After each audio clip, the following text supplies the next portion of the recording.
Fantastic Four First Steps gave us the best version of Johnny Storm ever. I know, the bar wasn't high since the last version was pretty horrible, but not only did they do him justice, they made him even more fantastic. So, what exactly makes this version of Johnny feel so different? When Marvel first announced Joseph Quinn for the role of Human Torch, it didn't set well with the fans. At first, a leaked image of his suit created a lot of buzz online, but then he confirmed that his take on Johnny would be different, which raised even more questions. When Fox released Fantastic Four back in 2005, one thing that really stood out was Chris Evans' version of Johnny Storm. Fans had already loved his portrayal, and his cameo in Deadpool and Wolverine boosted his popularity even more. So when Quinn said his Johnny would be different, people online had a lot to say. But now, after 2 decades, Marvel did something that no one saw coming. They made Human Torch even more fantastic. Say that again?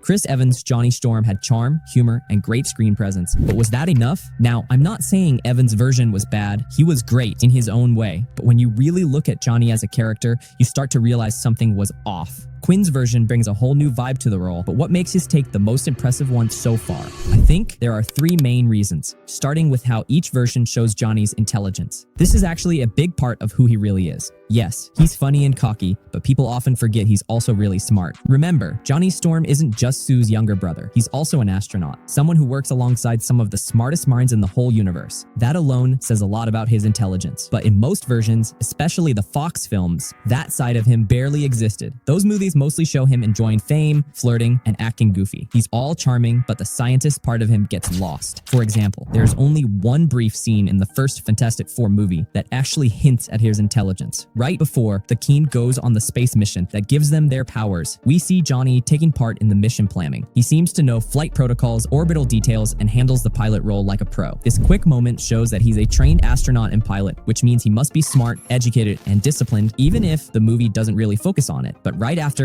the movie shifts back to showing him goofing off and his intelligent side is forgotten. And that's where Quinn's version stands out. From the very beginning of the film, he brings the same level of charm and charisma to the role. He's still portrayed as a womanizer, cocky, flirtatious, and he still constantly cracks jokes throughout the film. However, his character goes beyond just that. His version of Human Torch feels a lot like Human Torch from Ultimate Fantastic Four comics, where he's fun and energetic, but also intelligent, curious, and committed to his team. Even director Matt Shakman said early on that this version of Johnny was going to be a fresh take. Throughout the film, we see Johnny helping Reed in his lab and pushing him to plan more space missions. He may not be the brainiac of the group, but he's smart in his own way. In the scene where Shalabal speaks in her language, Johnny is the only one who cares to notice. While the team overlooks it, he does his own digging and eventually figures out what she was saying. This shows his observant side. He picks up on patterns and how Shalabal talks and pays close attention to her body language. Later on, this knowledge ends up saving the day. That's why this take on Johnny Storm adds way more value to the team compared to Chris Evans' version. On top of all this, he's also more emotionally mature than any other version. Chris Evans' version lacked this type of self-awareness and sensitivity to others. It almost seemed like the only reason he was there was because he was Sue's brother. Otherwise, he probably wouldn't even be let inside the Baxter building. Though Evans' version of the character was charismatic and fun to watch, it felt as if he was treated more as a comic relief than a scientist,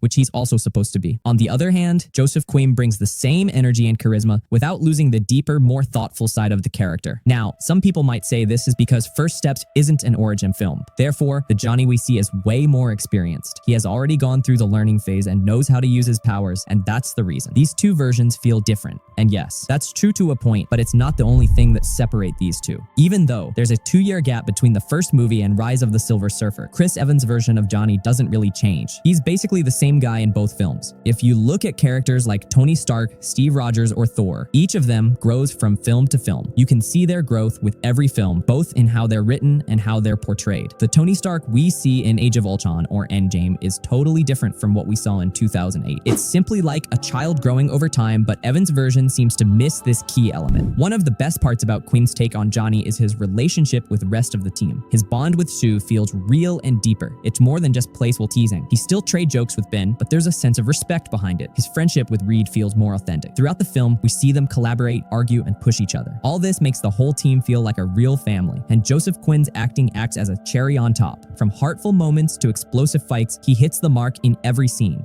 But that's not to say Chris Evans didn't nail the character for his time. One of the main reasons Evans' take on the character stuck with fans is Chris Evans' own charm and energy. If you've ever caught him in an interview or seen how he acts off camera, you already know what I'm talking about. Sure, Joseph Quinn's version is more mature, intelligent, and more emotionally grounded, but is that what we loved about Johnny Storm in the first place? Every time a studio adapts a comic book character, the one mistake that hurts the most is changing their personality so much that they stop feeling like the same character anymore. Sure, it can work once in a while, but usually it ends in disaster. Especially when you try to evolve a character like Johnny Storm, things can go wrong very fast. They could have played it safe and just copied Evans' version, and he would have felt like any other Human Torch. But the real bold step they took is they made Johnny a balanced character. Imagine a Spider-Man variant who knows how to fight like Spider-Man but isn't very smart like Peter Parker. He would be a fun character, but that's not what Spider-Man is supposed to be. Same goes for Johnny Storm. He's charming and funny, but since he's a scientist, he's also supposed to be smart, a mix of fun and brains. And that's exactly what Joseph Quinn succeeded in doing. He delivered a performance that blends heart, humor, and heroism. He wasn't more powerful than Evans' version, but he was written with great care. And honestly, I think Joseph Quinn has completely changed how fans will look at this character from now on.